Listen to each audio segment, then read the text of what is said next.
नमस्कार दर्शक मित्रों, आस्था मैगजीन.न्यूज में मैं रेणुका पांगरकर आप सबका स्वागत करती हूँ। तो आज बात करेंगे कोरोना के बारे में और इसके लिए हमारे साथ है डॉक्टर आरजे कड़ीवार।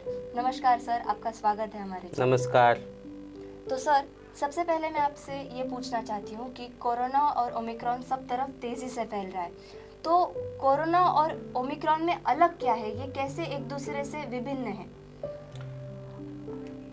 ये ओमिक्रॉन और कोरोना में डिफरेंस यही है कि ओमिक्रॉन एक कोरोना वेरिएंट, नया वेरिएंट है, इन्फेक्शन है, कोविड-19 का ही इन्फेक्शन है, लेकिन उसका नया वेरिएंट है, वो तेज़ी से फैल रहा है।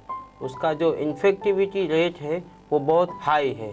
हालांकि उसके जो सिम्टम्स हैं बहुत ही माइल्ड है, ज़्यादा लंग्स को डैमेज नहीं करते हैं, बहुत ही माइल्ड इन्फेक्शन होता है इसका। लेकिन ये नया वेरिएंट है कोविड का।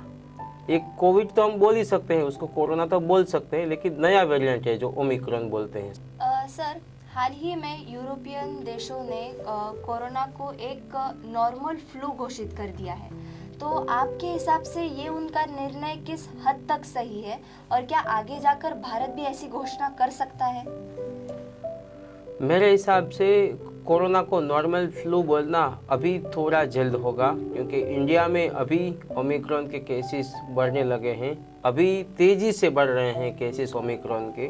तो हम उसको नॉर्मल फ्लू की तरफ नहीं ले सकते हैं, क्योंकि उसका जो इन्फेक्टिविटी रेट है वो बहुत ही हाई है। हालांकि उसमें मरीजों को ज़्यादा तकलीफ नहीं होती है, बिल्कुल माइल्ड सिम्टम्स होता है, मरीजों को ऑक्सीजन की भी रिक्वायरमेंट नहीं होती है। हालांकि ये जो वायरस है वो लंग्स को इतना डैमेज नहीं करता है इसलिए, लेकिन हम उसको नॉर्मल फ्लू की तरह नहीं अभी ले सकते हैं। WHO ने भी वही चीज़ बोला है कि नॉर्मल फ्लू को लेने में अभी उसके ऊपर हम बोल नहीं सकते हैं कि इसको नॉर्मल फ्लू ले सकते हैं इंडिया में। ये थोड़ा मेरे हिसाब से जल्दी डिसीजन होगा अगर हम इंडिया में इसको नॉर्मल फ्लू की तरह लेते हैं तो। सर, फर्स्ट और सेकेंड डोज लेने के बाद भी लोगों को तीसरे डोज यानी बूस्टर डोज की ज़रूरत पड़ रही है, तो इसके पीछे का कारण आपके हिसाब से क्या हो सकता है? इसके पीछे का एक ही वजह है कि जो नॉर्मल एंटीबॉडीज़ वैक्सीन 2 डोज लेने के बाद बनी हुई है, वो एंटीबॉडीज़ कभी किसी पेशेंट में कम बने हुए होते हैं। हालांकि वेरिएंट चेंज हुआ है, तो गवर्नमेंट ने जो डिसाइड किया है बूस्टर डोज का, वो बूस्टर डोज जिनको गवर्नमेंट डिसाइड करती है उनको ले लेना चाहिए, ताकि इनके एंटीबॉडीज़ थोड़े अच्छे बन जाए, ज़्यादा बन जाए और उसको वो कोविड के सामने फाइट कर सके। तो ये बूस्टर डोज की अभी ज़रूरत इतनी ज़्यादा नहीं है, लेकिन जो मिल सकता है वो लेना ज़रूरी है।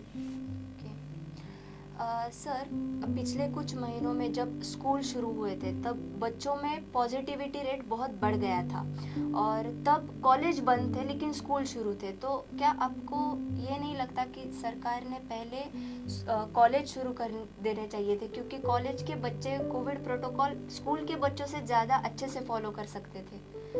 तो मैं आपसे ये पूछना चाहती हूँ कि स्कूल में जो बच्चों में पॉजिटिविटी रेट बढ़ गया है, उसके पीछे का मेन कारण क्या हो सकता है, मेन वजह क्या हो सकती है उसके पीछे की? देखिए, स्कूल में एक तो बच्चे को जो क्लासरूम में रहते हैं तो थोड़ा उसमें डिस्टेंस मेंटेन करना मुश्किल तो रहता है, सोशल डिस्टेंसिंग इतना मेंटेन नहीं हो पाता है, और मेन चीज़ उसकी एज ग्रुप है, उसको समझाना भी इतना आसान नहीं होता है हर एक बच्चे को। तो थोड़ा तो उसमें डिफ़िकल्ट चीज़ है कि बच्चे को इसमें केयरफुल रहना है ये कोविड में, तो उसका जो स्प्रेड है इसलिए ही ज़्यादा हाई होता है। स्पेसिफिकली हम 10 साल से 15 साल के बीच वाले बच्चे हैं या उससे भी छोटे हैं, 7 साल 8 साल से लेकर के, तो वो ये स्कूल गोइंग चिल्ड्रन को भी ज़्यादा केयरफुल रहना पड़ेगा, क्योंकि ये वेरिएंट ज़्यादा जो हम बोल रहे हैं कि ओमिक्रॉन जो है बच्चे को भी इतना इफ़ेक्ट कर रहे हैं, लेकिन वो सिम्टम्स बहुत ही माइल्ड हैं। तो आपने बताया कि तो जो स्कूल के हिसाब से जो कॉलेज वाले बच्चे हैं वो ज़्यादा प्रिकॉशन ले सकते हैं और उसका इम्यूनिटी भी थोड़ा हाई होता है, तो उसको इतना केयरफुल रहने की ज़रूरत है। और सर, अभी अगर अगले कुछ महीने या साल कोविड की स्थिति वैसी ही बनी रही, तो मतलब हेल्थ तो इम्पोर्टेंट है लेकिन बच्चों की शिक्षा भी इम्पोर्टेंट है उतनी ही, और कुछ ऐसे प्रैक्टिकल बेस्ड कोर्सेस हैं जिन्हें प्रैक्टिकल नॉलेज मिलना बहुत ज़रूरी होता है, और घर में बैठे बच्चों को वो प्रैक्टिकल नॉलेज नहीं मिलता है। तो आपके हिसाब से कॉलेज शुरू कर देना चाहिए अभी या नहीं? देखिए, वो डिसीजन तो मेन करता है गवर्नमेंट, जो डिसाइड करती है वो ठीक रहता है। लेकिन अभी ये लॉकडाउन एक अभी उसका मेन समझ लीजिए कोविड स्टॉप करने का एक स्कूल बंद कर देना, कॉलेज बंद कर देना, एक ये पूरा तरीका नहीं है हमारे हिसाब से। शायद ये कोविड गाइडलाइन का पूरा प्रोटोकॉल फॉलो करके कॉलेजेस तो चालू ही रखने चाहिए जब तक के, और स्कूल को थोड़ा जैसे डिसीजन आता है कि अल्टरनेट डे स्कूल चालू रहता है और हाफ स्ट्रेंथ में बच्चे आते हैं पढ़ाई करने के लिए, तो मेरे हिसाब से वो भी चीज़ सही है।